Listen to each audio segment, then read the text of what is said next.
Hello, my name is Keith Cross. I'm the owner and clinical director at the Prescott Relationship Center. I'm a licensed marriage and family therapist and want to talk to you today about different types of communication and how we can often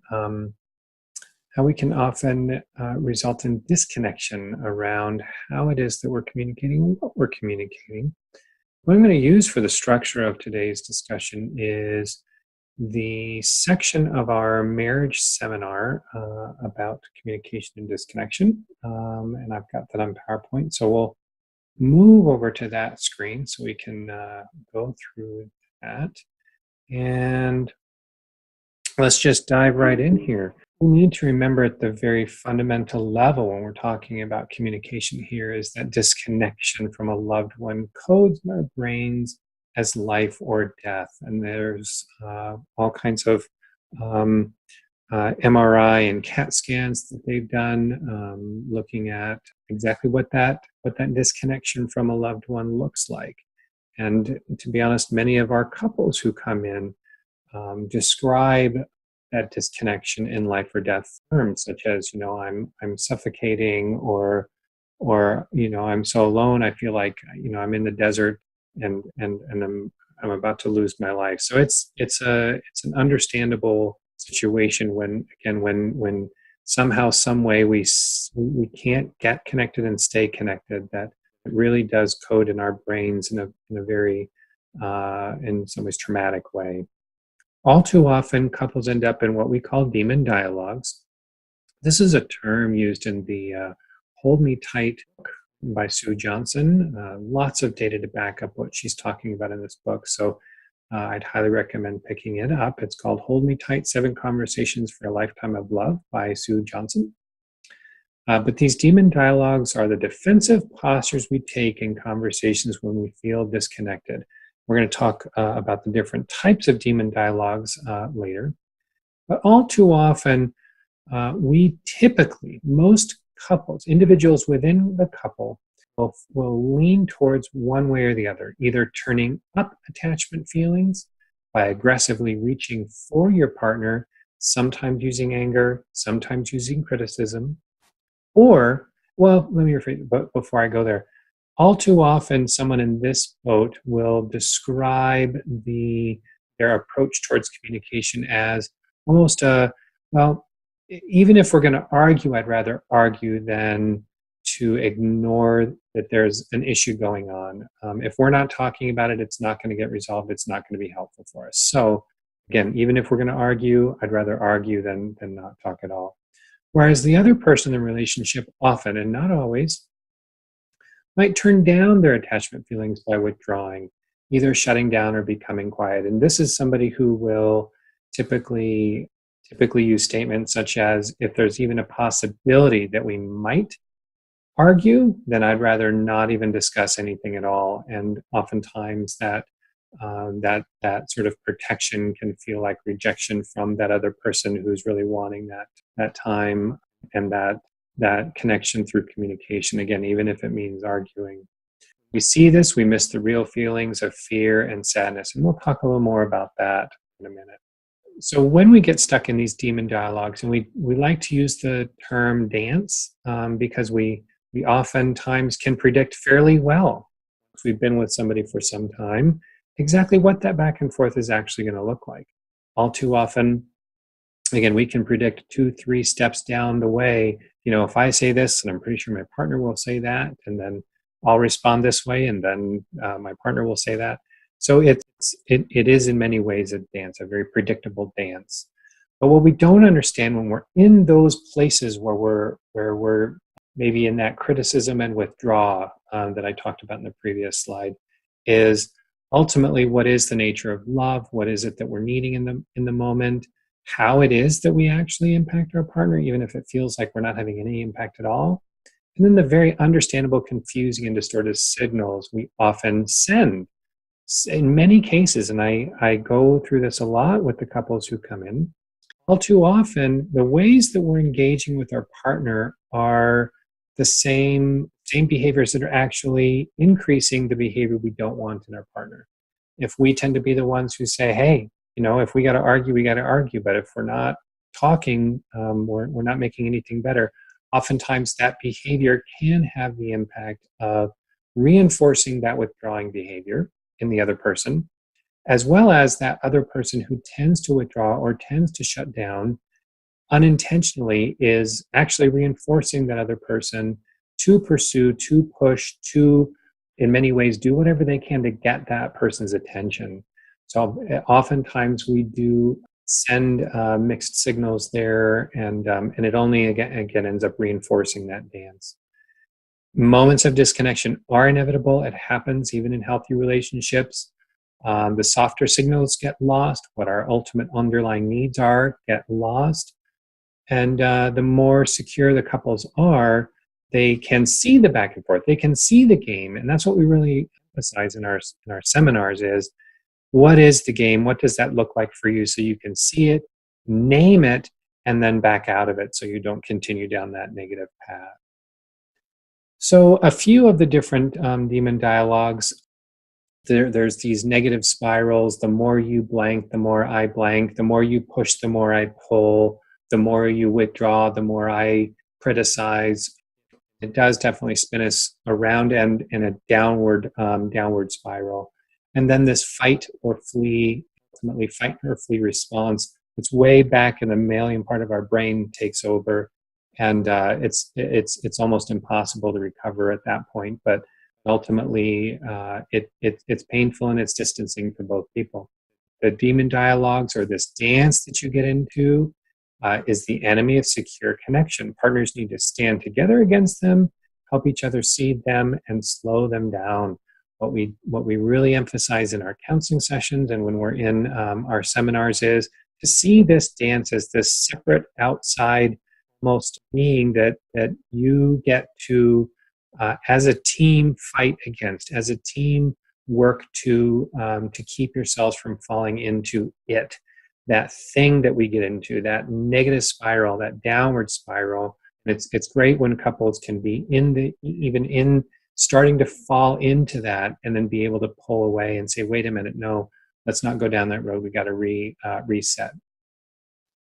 If reach, risk, respond isn't happening, meaning if you're not able to be vulnerable, take that step, not criticize, not withdraw, and approach the person in a caring, compassionate, vulnerable way, oftentimes this results in the habitual coping strategies such as angry, blaming, or withdrawal.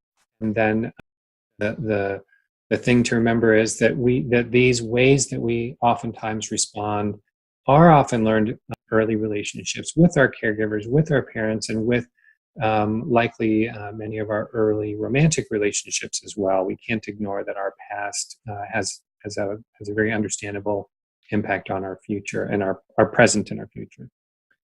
What kind of demon dialogues do you have? So what we're wanting to do here is stop that spiral of insecurity, the pain of disconnection, the reactive anger, dismissing or distancing, and create some basic safety, beginning of a secure base. We're going to talk about how to see the game, not the ball, because all too often we get focused on content. We get focused on the toilet seat being left up. We get stuck on not calling and checking in, not taking care of whatever. I left you a note and you didn't take care of it, right? Oftentimes that's the ball, and then we get focused on that ball and we miss the fact that there are other underlying issues underneath that, and we don't see the game. And said in another way, we don't see the dance. We only see the last step. So we want to change the level of the emotional music, and then frame the dance as a problem. Frame the dance or that downward spiral, that cycle, that interactional cycle we're in, as the problem and the enemy, not your partner. So 3 of the types of demon dialogues we talk about are find the bad guy. I'm sure we've all fell into this at one time or another, but where each person sort of accuses and blames the other person. Again, we're focused on who did something wrong and pointing and blaming.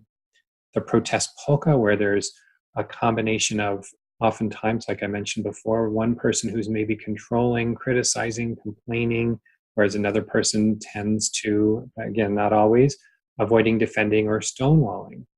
And then finally, there's the freeze and flee, where both people are, for the most part, withdrawn, and there's a sense of sort of hopelessness and helplessness in the relationship.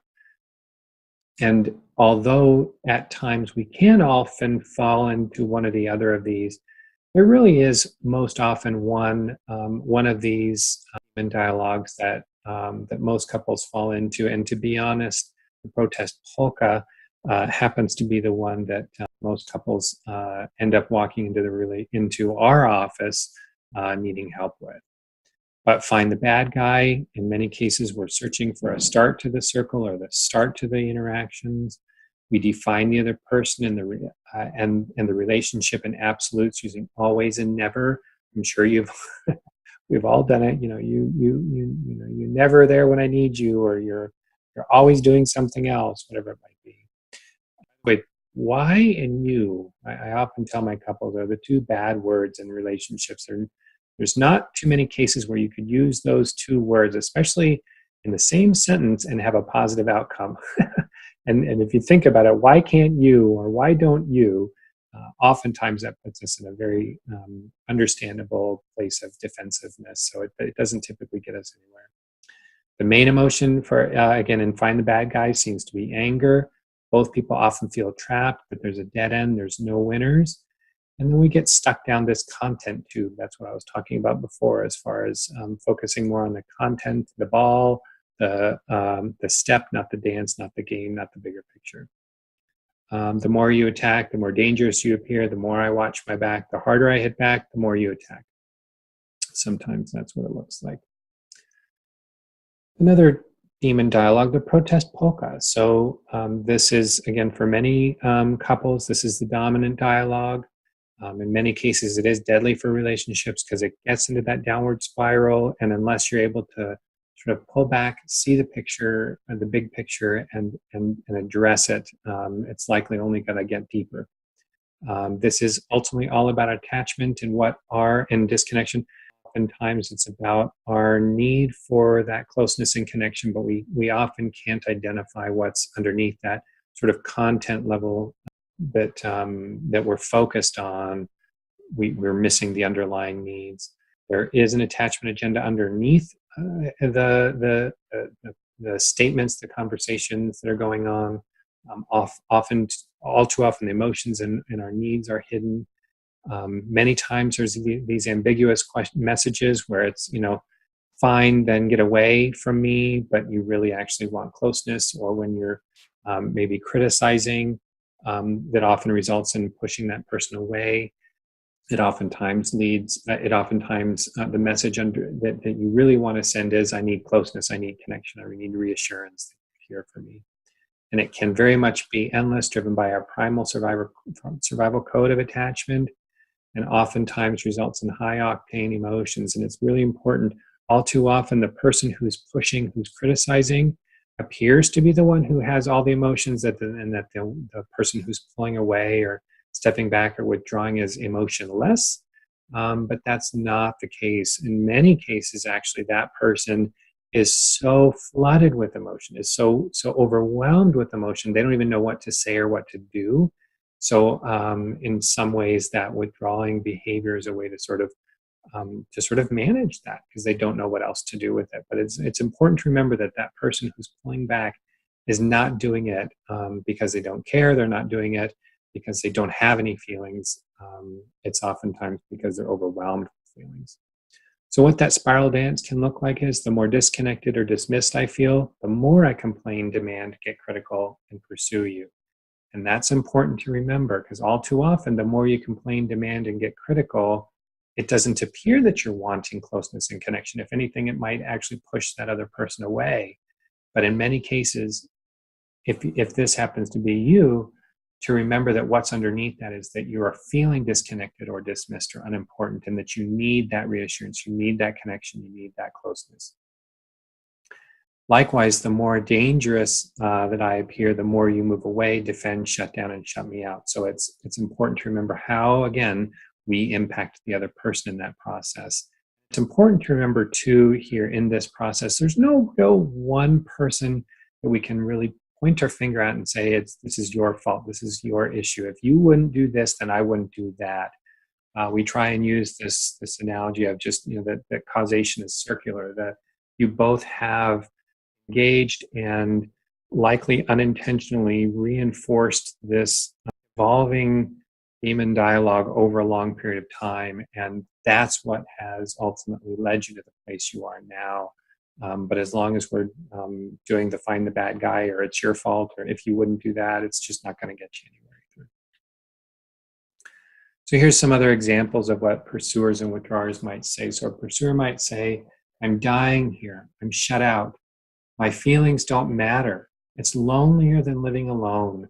I'm by myself, dismissed. I get no response. I'm hammering on his door. I yell to get a response, any response. It's like we're roommates. I don't even matter to him or her. Withdrawers often say, on the flip side, I never get it right. Oftentimes, withdrawers feel awfully overly criticized and that they can't do anything right. I can't please. I give up. I space out. It's best to avoid a fight. Try to keep things calm. I'm failing here. Paralyzed. There's no point. Go behind my wall. I'll build a wall and I'll go behind it. I try to fix it. It doesn't work. So I numb out.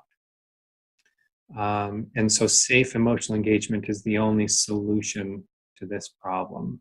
And that's not exactly an easy thing to do, especially if you've had this history in the relationship where you are unable to really get your needs both identified as well as communicated to your partner. So reaching out and being vulnerable and sharing, hey, this is what's actually underneath this. I'm sad. I'm lonely. I'm disconnected. I miss you.